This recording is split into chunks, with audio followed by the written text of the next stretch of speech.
What is up? Good morning, good afternoon, good evening. I wanted to talk about something that I rarely ever talk about, because this is something I think is more for the 20-somethings and the 18 and a little bit younger somethings. This is my son's generation of BS. But it bleeds into a deeper conversation about cultural appropriation when it comes to people getting a pass. I'll just say white folk getting a pass to do black folk-ish. Now, I'm careful with that because I'm not one that believes that that hip-hop is synonymous with black culture. I think that hip-hop is a genre that is open for interpretation to anybody who catches the vibe, who really appreciates the culture of hip-hop. But you have to also understand that black people are the authors of hip-hop. So if you're doing hip-hop, then you got to understand that that you're not going to be able to erase black culture from hip-hop. You're going to have to be invested in black culture also. You're going to have to be knowledgeable about black culture in order to do it properly. So there's a controversy going around about some chick named Yesjulz. And I say some chick because I had no clue who this female was until I just so happened to be on YouTube looking up some, other, stuff that I actually enjoy. And these videos, her name kept popping up in these videos. So I decided to actually listen. And as I listened to what people are having an issue with her about, it reminded me of like when you beefing with like your cousin. You and your cousin getting ready to fight, right? And y'all got beef about something. And then like either your friend or their friend gets ready to jump in the fight on your behalf because they've been around you so long. They feel like they have a voice. And then y'all, where I came from, in my day, that would get you a beat down. You had to catch some hands for that because that ain't your business. This is family business. And me and my family gonna take care of this. Now, you can support me. You can be on my side and listen, but you don't get to jump in to this situation because this is between me and my family. But then you got those whack folks that actually let somebody come in and jump their cousin. They'll let somebody be a part of that. And they was whack. To me, you are outcast to the family when you do stuff like that. Well, this is the same thing.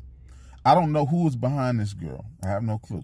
I think they were saying LeBron James is behind her. I'm not sure. I don't know. I just saying that because it said her name. But it's not just her. It's bigger than her. Because you got Jeezy, you got T.I., all of them are pushing white female hip-hop artists. And they don't demand that white female hip-hop artist respect the culture. What you end up getting is people who have bigotry on the inside of them that comes out through their lyrics, because hip-hop is a form of expression. Hip-hop is like singing. It's like any other kind of artistry. You're pulling from what's on the inside of you and you sharing it with the rest of the world. So if you got some ugly stuff on the inside, you're going to share ugly stuff with the rest of the world. That's what hip-hop does. If you any kind of artist at all, that's what you're giving, right? I don't know if they're trying to find the next Eminem. I don't know. The difference between Eminem and these chicks, though, is Eminem understood that he's been given a place in the culture, and he respected that. He appreciated it. These girls feel like because black men will have sex with them, that somehow they are on par with black women. And before we go blaming black men exclusively for this, their biggest supporters are other black women. You know what I mean? So then we talk about cultural appropriation, and we get mad at people like Justin Timberlake, right? Which I still don't understand why people are mad at Justin Timberlake. I mean, he makes good music. He dances sometimes, and then he's from Tennessee. He want to make a country and western song, you know, or album every once in a while, whatever. Lionel Richie did too, you know. So did Ray Charles. I don't consider that cultural appropriation. I consider that somebody who enjoys this genre of music, but he also wants to go back to his roots, and he wants to, you know, make music that sounds like stuff he heard growing up. But then you have the Miley Cyruses, right? And the Miley Cyruses of the world will sit there and do albums with all the big name hip hop artists out there. And then once they get done being trashy and being the biggest hoe, having dildos up on stage, and once they get done with the shock value and they want to rein it back in and get that white crowd back, then they talk about how disgusting hip hop was, and oh, how misogynistic it was, and oh, it was so demeaning to women. That's cultural appropriation, right? Somebody who doesn't really love the culture but are willing to profit off of the culture in order to meet their own means, or to get to their to meet their own ends. That's cultural appropriation. This girl, Yesjulz or whatever, sounds like she's doing the same thing. She wrote lyrics talking about because, you know, her ass is fat and her skin ain't black, that, you know, basically paraphrasing, that people are calling her she's the vulture they're attacking, basically. So acknowledging the fact that she is a culture vulture, but she just so happens to be the one that they're attacking. Well, probably because you had a shirt that said the N-word on there, and it said that niggas lie a lot or something like that, and you asking, can you wear that? Well, the answer from my generation is, yeah, you can wear that, but when I dot that I for you, don't be mad. That's my generation. Like, I don't have friends that I give a pass to say nigga to. Now, I have white friends. I don't have any white friends that I give passes. Nobody better. If you say nigga and you about to catch some hands from somebody, don't call my name. I don't give out passes. Don't say it around me, because I'm going to check you. You know what I'm saying? But I don't give out passes like that. And I think the reason why this younger generation seems to be struggling with more of culture vultures than previous generations is because y'all giving passes to cats based off of the strength of nothing. You know, they make a good song, or they, you know, they show a little bit of love, so we're going to give them a pass. Everybody can't come to the barbecue. You know what I'm saying? So, if you end up inviting everybody that ain't family to the barbecue, where's the family going to eat? You know what I'm saying? There ain't enough for everybody to eat. So you can't keep inviting folks. And you have to know who you inviting and know that they down. They got to put in work to be accepted as part of the culture. And there's obviously people who are not part of the culture, who don't respect the culture, don't even love the culture.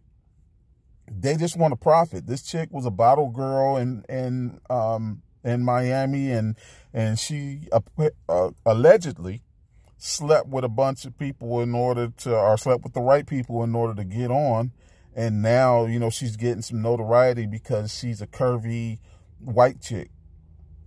There's thousands upon thousands of curvy white chicks out there. So what? It don't matter. And that shouldn't be enough for somebody to get a pass to disrespect the whole culture. And I think that it's easier for people, it's becoming easier for other people, other races to disrespect black culture because black people aren't respecting black culture. You know what I'm saying? Younger black people, and I'm not going to say just younger black people because some old heads is the old heads is the ones that's putting them on. You know what I mean?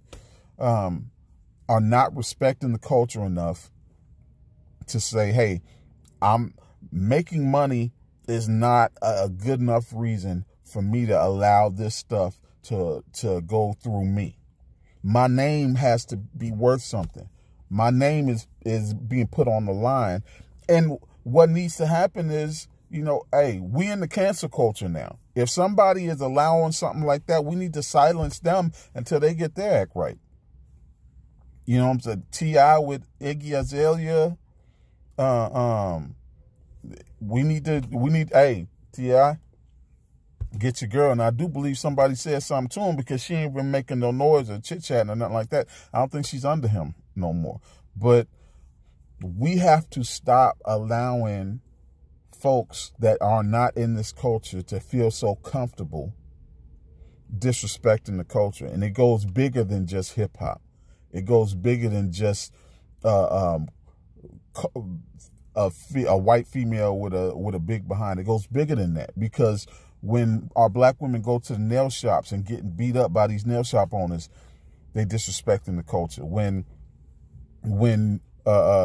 we sit there and allow people to wear blackface and stuff like that, and you got some black folks that sitting there drawing parallels saying, well, if the Wayans can do white girls and this, that, and the other, we got to cancel all of that stuff. We got to stop giving passes to people for no reason. We're allowing for our culture to be appropriated. We're giving it away. They're not coming and taking it. We're giving it away. And we got to do better. So this girl, Yesjulz, I guess is her name. I don't, if that's her name. Listen, my thing is this: I feel like we need to go back to old school rules. You wanna say nigga? Cool. Say it in my face. Say it in my face. What happens, happens. Say it in my face. And if your crew of all them black folks that's around you, if they letting that happen, or if they decide they want to interfere in what the outcome is going to be, we'll get at them too. That's how I feel like that's the only way that we're going to stop people from doing the same thing, because black people know when we disrespect another black person that you better be ready to fight. We know that. It doesn't just end with words.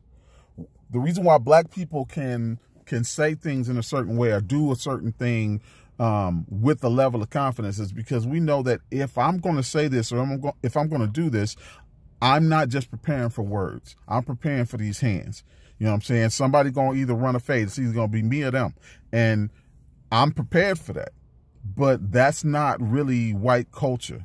That's not really white culture, especially when they're coming into black culture, when they're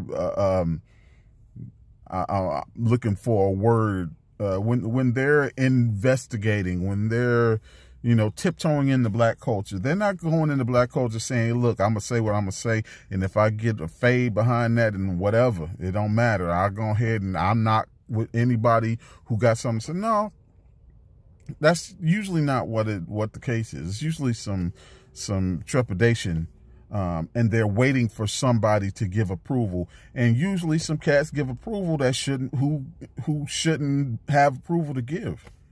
I feel like we need to go back to a point where I'm not going to tell you not to say it. I'm going to tell you there's a price to pay if you do. I know around me there is. I don't give passes like that out. So I don't know. Like I said, this stuff goes beyond me. I don't even know who this chick is. I had to look her up. She all right looking, but I have not met the white woman that's pretty enough to be able to say no stuff like that to me. I haven't met that person yet. I don't think I ever will. So I'm out here. Peace and hair grease. Y'all have a good day. All right.